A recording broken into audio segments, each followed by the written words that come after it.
I genuinely love Fallout, and if you clicked on this video, I'm sure you do too. And Fallout has been quite the topic of conversation at the minute, the main reason being the Fallout TV show on Amazon Prime. And the overall consensus and reviews on the show is that, yeah, it's pretty damn good. And obviously I myself agree with the general consensus on the show. However, in this video I want to tell you why you as a Fallout fan needs to watch the show, and I'm also going to be telling you why you as a non-Fallout fan should watch the show. I don't want this to be some normal review where I go over episode by episode telling you why I think the show is good, because I don't think that does the show justice, and I don't think that talks about the show in a Fallout way. Instead, I'm going to be directly comparing the show to the game's features and talking about why the show imitates and replicates the games in such a clever and interesting and overall amazing way. And I'm also just going to be telling you, if you haven't seen the show and you haven't played Fallout and you don't know anything about Fallout, why you need to watch the show.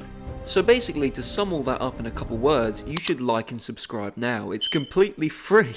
Let me start off this video by talking about why non-Fallout fans need to see this show. Because this TV show is perfect for people who haven't played the games and know nothing about the Fallout universe. If I were to view myself as a non-Fallout fan, I could kind of see how getting into Fallout could be kind of a daunting task. I mean, there's a lot of stuff you have to kind of learn, and it's not the most simple lore to catch up on. For example, one of the key concepts of Fallout is people who do experiments on other people in a vault. And that's just one thing. Other things include people who have transformed into weird mutants and ghouls. I mean, even the setting is kind of confusing. It's set after the bombs have dropped in America in this sort of 1950s setting, however, it's set also in the future. Okay.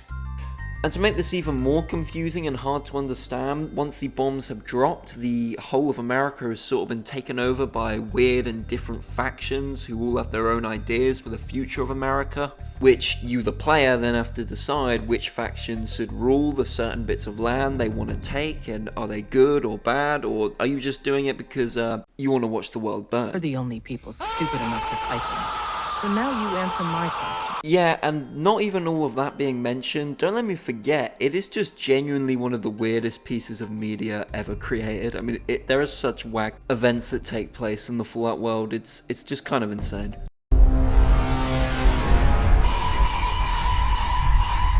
Now, this sounds like a lot to take in and process, and trust me, it is, but by watching the Fallout TV show, you will understand pretty much all of the major things that makes Fallout important and makes Fallout make sense and entertaining and fun within 9 hours of the show's runtime. The show starts off just like the opening to Fallout 4, showing the bombs actually dropping in the city of LA, and this opening is just fantastic. We are then shown what life is like from inside a vault. Of course, after the bombs have dropped. We see how kind-hearted the people of the vaults are, and we see how this directly contrasts with the people outside the vaults. As our first introduction of anyone from the surface is raiders invading our main protagonist's vault and stealing our main protagonist's father, kidnapping him. So we can gather that the people on the surface aren't the kindest. Shortly after this event takes place, we then switch perspectives to one of the main factions ruling over the wastelands of America, the Brotherhood of Steel. We also find out a little bit about the faction's motivations, their motivations being to preserve and protect pre-war technology they find on the surface of the wasteland.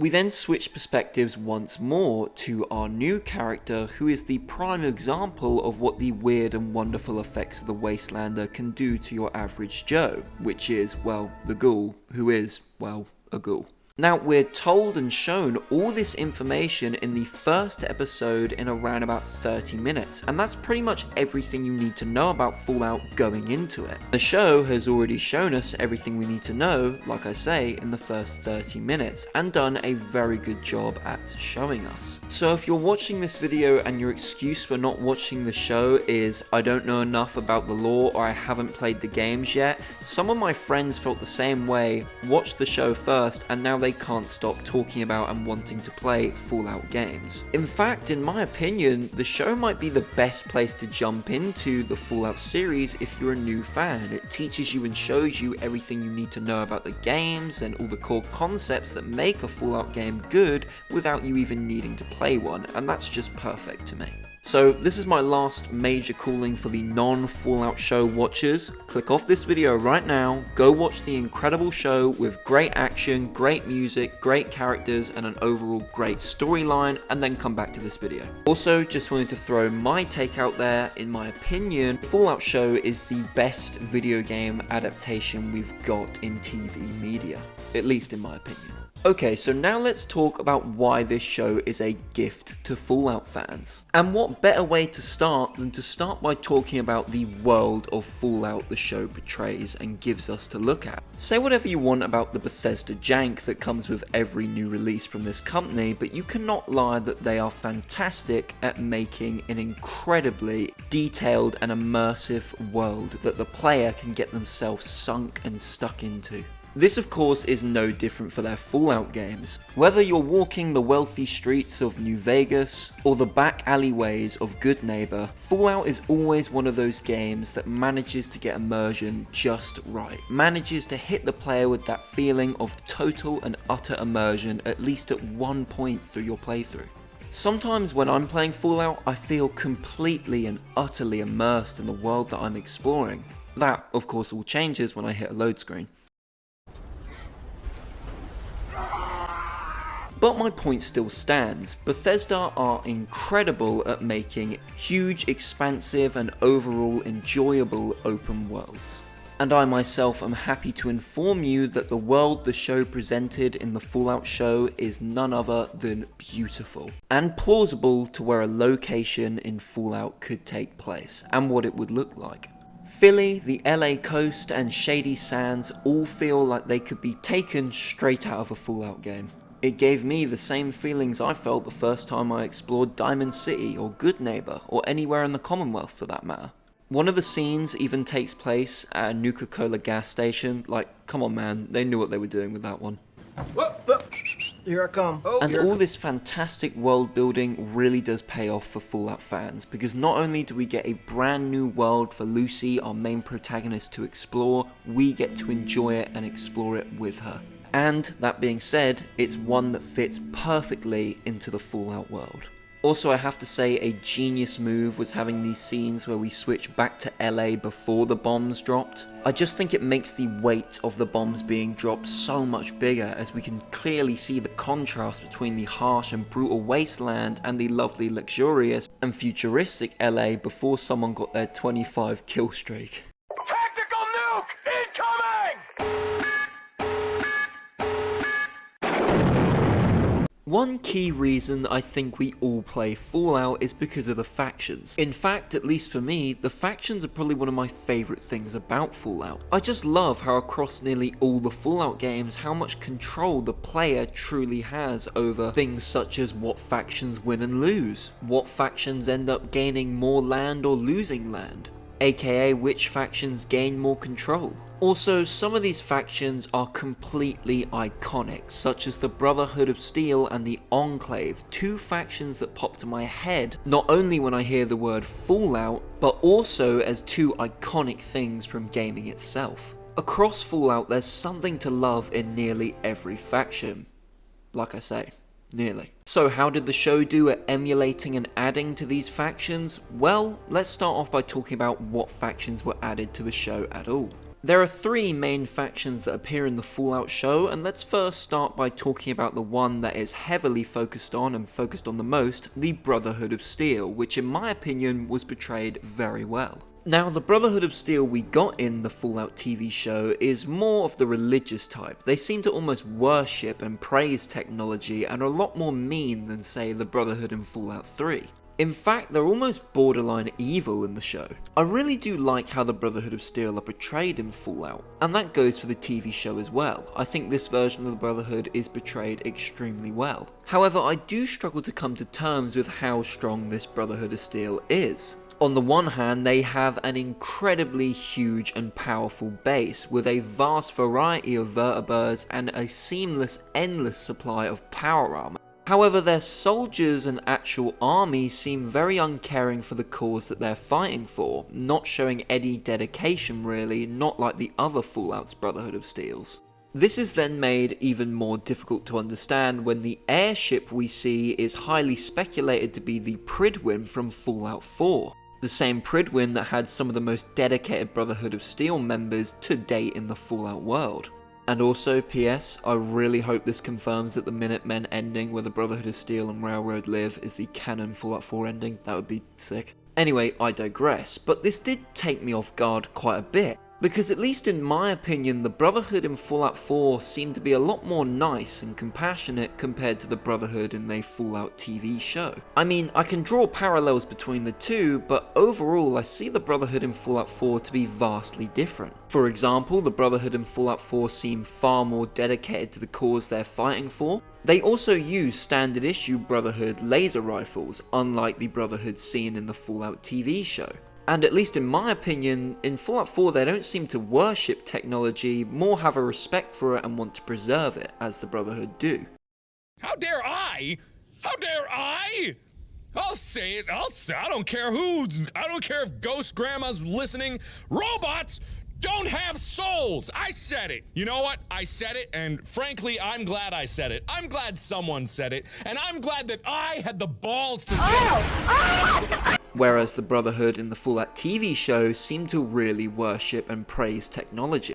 Unless there was multiple airships and they were all called the Prydwen, but that seems really dumb and strange. However, I do want to go on record here and say that I actually don't have a problem with the Brotherhood from the Prydwen being the same Brotherhood seen in Fallout 4. Let me explain why. The Fallout TV show takes place over 8 years after the events of Fallout 4. This of course means the Brotherhood of Steel could have radicalized or changed in many different ways. I mean, we only see the airship a couple times. Who's to say the airship didn't just get back from the Commonwealth? We really don't know. And who's to say this isn't a more sporadic and evil Brotherhood because maybe they're more desperate? I do think a more evil and sporadic Brotherhood does excite me. However, I do really hope they're fleshed out a bit more in Season 2 so we can really understand the Brotherhood we're dealing with and understand how much power they hold over America. But overall, this Brotherhood is done extremely well, gets their point across extremely well, and the show portrays them very, very well. Also, stylistically, they look great. I overall love the style of the BOS, and I also love them overall in the Fallout TV show.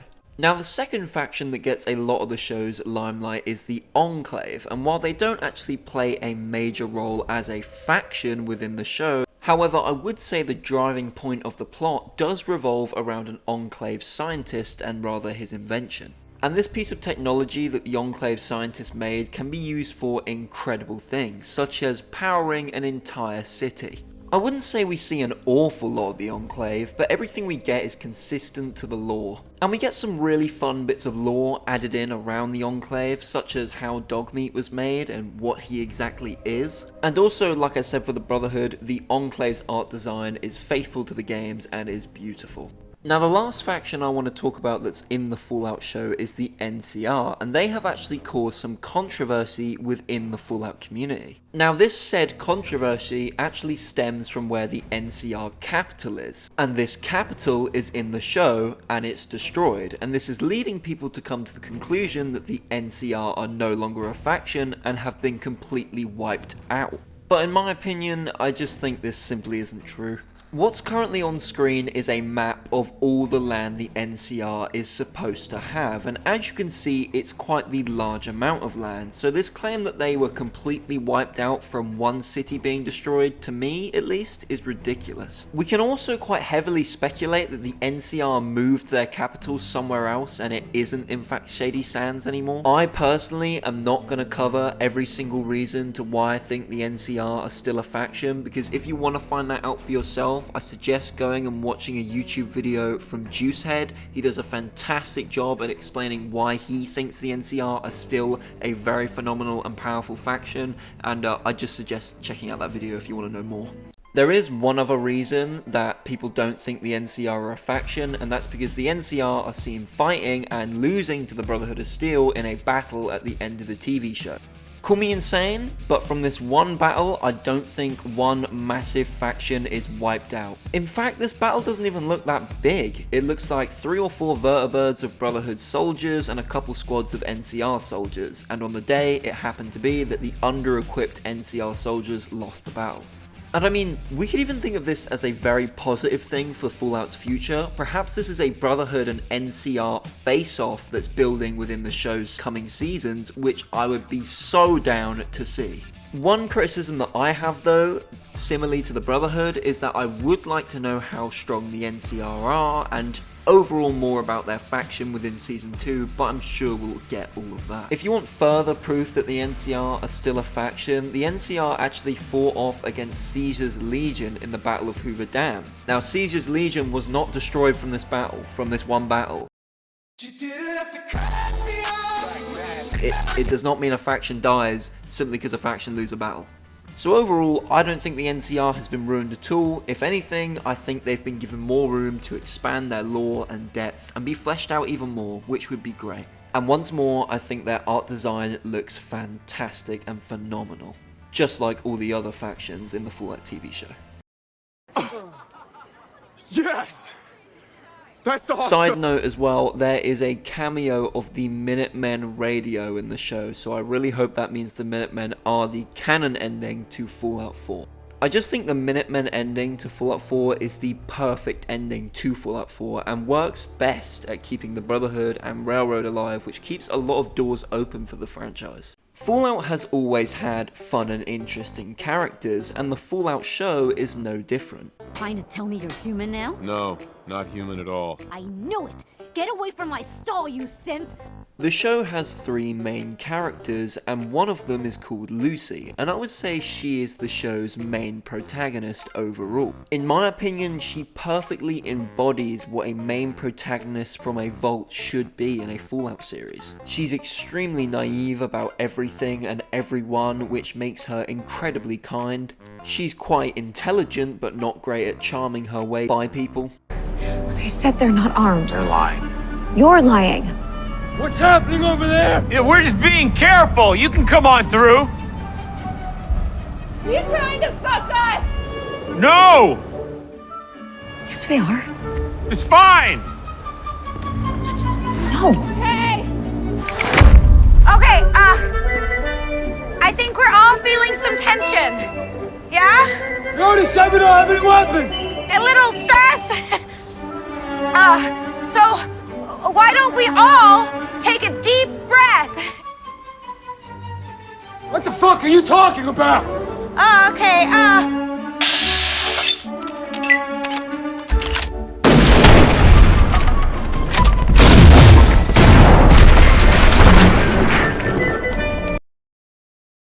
And let's just say she definitely put the most amount of her points into luck. I overall personally love Lucy and think she works perfectly as a main character for the show. She almost counts as a mirror towards the audience when watching the show, as she portrays the same amount of emotions and feelings and expressions as we do as an audience watching what's happening to her, discovering new things about the world, or even watching Lucy explore. Our reactions parallel to Lucy's. Well, it does until of course we see something we recognize from the games, in which we all lose our shit like monkeys. off to the surface one day and Oh my god!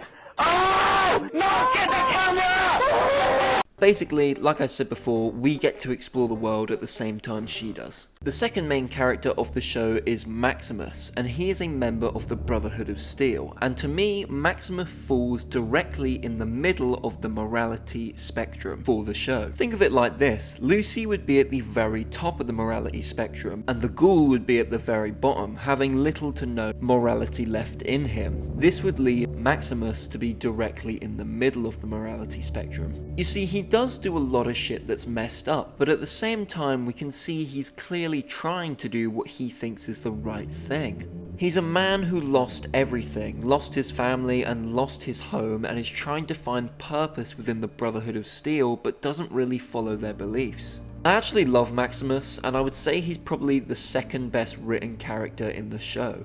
He shows how the everyday working person of the wasteland struggles to find their own morality and purpose. Oh yeah, and he's funny as fuck. You want to make my cock explode now? Sorry? Intercourse?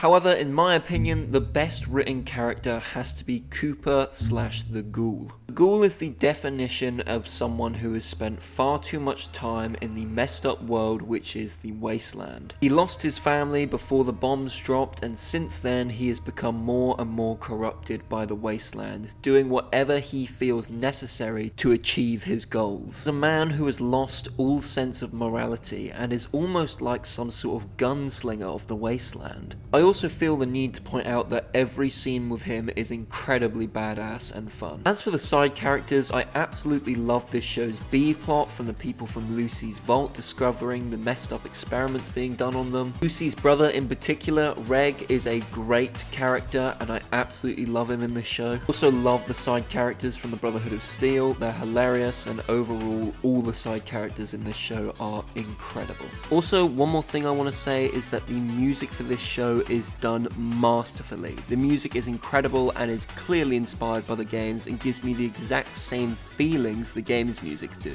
The music in the show also helps to complement the incredible atmosphere of the show. Now, how do I put this? Fallout has been known to have some very simple plots, such as I need to find my dad in Fallout 3. Over here. Just a little further. I need to find my son from Fallout 4. I'll see you in hell. Along with the rest of the Commonwealth. You've seen to that.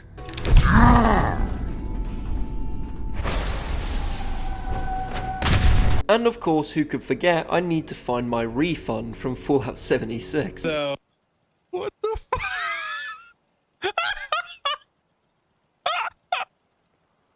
In fact, the Fallout TV show isn't much different, with the plot being revolved around Lucy trying to find her father, who we are made believe was taken by raiders at the start of the show. To get her dad back, Lucy will need something of wealth to trade, so she finds an Enclave scientist who has that powerful technology I was talking about before, which is in his head. I mean, the scientist ends up losing his head, and then it's just the head she's trying to transport, but, you know, same thing.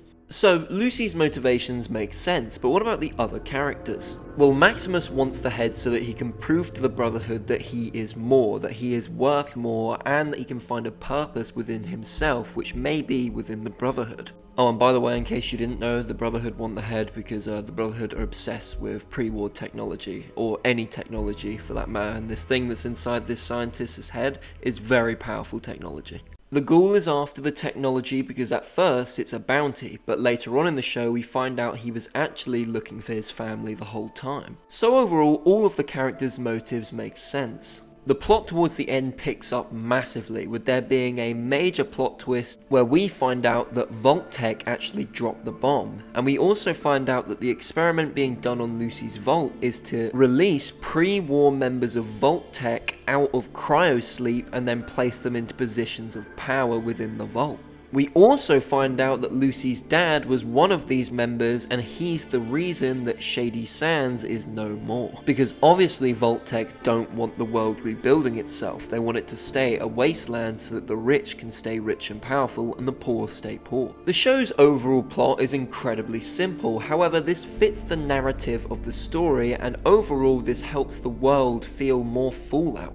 I do quickly want to say I did not expect the combat and action in this TV show to go as hard as it did. I expected the action to be semi-good, but I didn't even think that would be the focus of the show at all. And don't get me wrong, the action isn't the focus of the show. However, the action is still incredible. A lot of the action for the show was done very practically, and I think this gives the show an overall gorier and more violent feel, which in turn fits extremely well with Fallout as a whole. So in conclusion, is the show good? Well, the theme and the overall world of the show is fantastic and is clearly inspired heavily by the Fallout games. The world the Fallout show presents us with feels like one that has been simply plucked straight out of a Fallout game, and I love it. It truly allows people who have played the Fallout games to connect deeply with the Fallout show. The action is so enjoyable to watch and so overall fun. Pair this with the overdramatic violence of the show and you really create action that feels coherent with the Fallout games. The show's music is fantastic and feels directly inspired and pulled straight from the games. 1940s-esque music truly makes the show feel Fallout like no other way. The characters are great. Lucy, Maximus, and the Ghoul are not only characters with motives and goals that make sense for the show's narrative, story, and plot, but are also characters who have been written incredibly well.